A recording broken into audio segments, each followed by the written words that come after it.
James, welcome to the show. Thank you for having me, Tony. Absolutely. Go ahead and kick us off with a one-word open. Tell me what is one word right now that you can use to describe how you're feeling. Oh, right now, I feel pretty fantastic right now. Awesome. All right, take the next few minutes. Tell us about your business. Tell us how you got started, where you are at today, and what's the outlook for you in the future.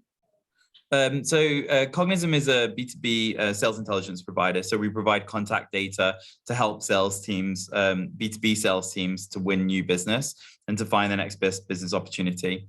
I began the company in 2016. Really, I was a trader before that. So I used to trade oil, German power, carbon. So really be like a prop trader. And before that, I was a software engineer.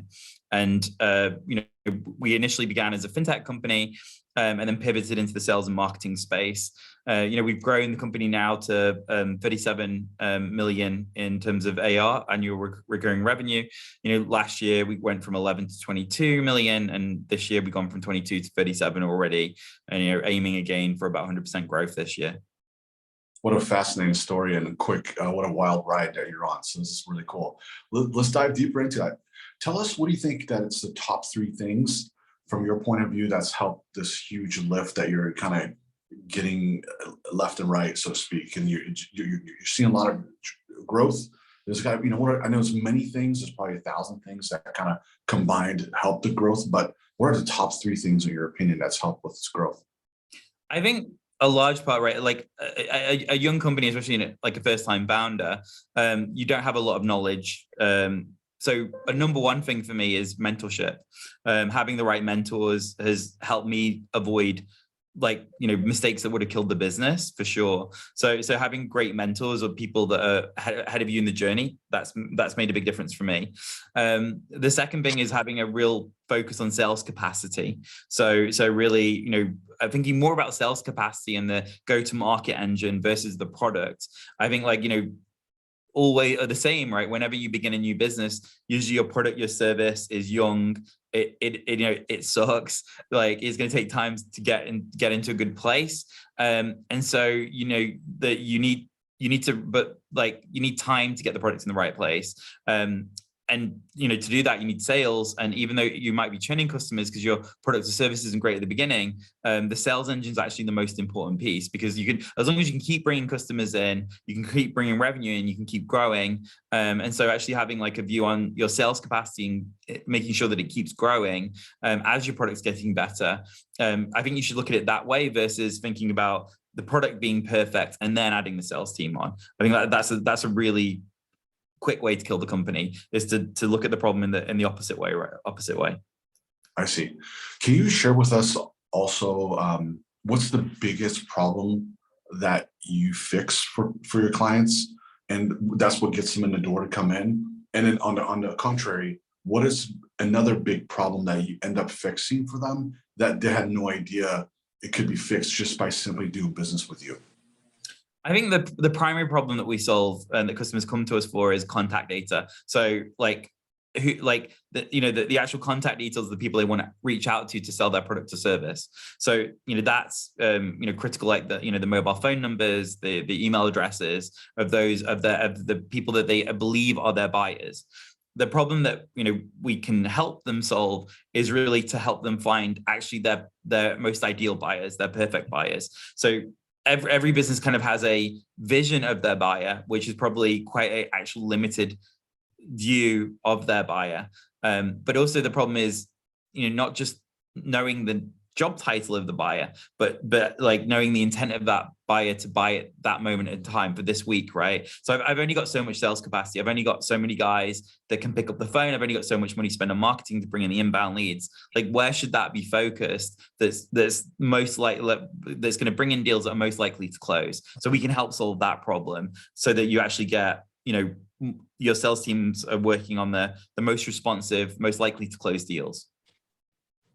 Awesome. And from your point of view, what's the most underrated problem that it's a big problem that you fix? It could have been just what you just mentioned, but what, in your opinion, what's the most underrated problem that you fix that people it's a big deal, but they think it's not, but then you end up fixing it, and then they have to have it fixed for them to realize aha, that's what James's company did for me. Yeah, I think it's their sales structure, like the sales, how they organize sales. Like there's so much value in just having a more sophisticated sales org to give your sales team the best tools, to give them the best processes to create the most responsive list for that week to outreach to. It's really the lifeblood of the business, and there should be so much more focus on it than like if I look at traditional funding routes like VCs, etc. They really don't put enough emphasis or focus or resource into helping companies they fund improve their go-to-market engines. So like I think that as CEOs, leaders, we should really understand sales better, because it really is the lifeblood of the business. Like if you don't have sales right, or revenue right, sales and marketing, then you won't have time to get your product in the right place. And if you have it right, you can get your product or service in the right place with time. So I'd really have a big focus on building that, a good revenue engine at the start of any company, or fixing one in a business that's going, but is going a lot slower than it needs to grow. You're 100% right. Let's go back to your top line numbers that you mentioned earlier in the show. Can you share with us, you had some growth and then you continued and stuff like that. What number was it that you got kind of plateau, and what do you think caused that plateau, and how did you break and go back on, the hockey stick, so to speak? Yeah, we never actually plateaued. So we've been accelerating ever since we started. It's actually a very smooth chart upwards. So I don't know if we're just, lucky so far. I think like we've done a lot of, investment so that we haven't stalled in growth. Like we bought Salesforce like right at the beginning of the org, right? We invested in, I think a lot of people would say would be expensive systems at the beginning, and we've always invested and kept on upgrading those systems before we had the need for that extension. And that has helped us to just scale very, very smoothly and seamlessly. And that my number one philosophy is not to be cheap with people or tools. If you pay for good people, you give them the best equipment, you will get the best results. And if you're cheap, you're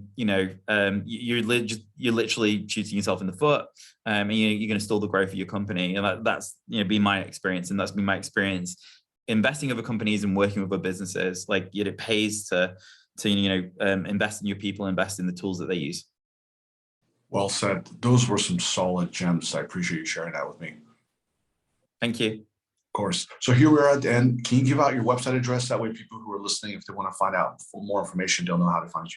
Sure, that it's www.cognism.com. That's COGNISM.com. And yeah, we provide, and you can also connect to me on LinkedIn. I'm on Twitter. I'm happy to connect and help. Happy to kind of answer any questions that you might have around go-to-market, or to help you with your own go-to-market problems. I'm happy to provide advice and our experiences. Very cool. Give us the one word close. So sign us off with that one word close, and tell us why you're choosing this word to sign off with. I would say our number one company value is be nice. So I would say to everybody, for the work and just life is a lot nicer if you're nice to the people around you. If employees are nice to one another, it creates a better culture. It creates it makes them like a nicer path in life. So I just leave with that. Be nice. Awesome. Thank you very much. Thanks, Tony.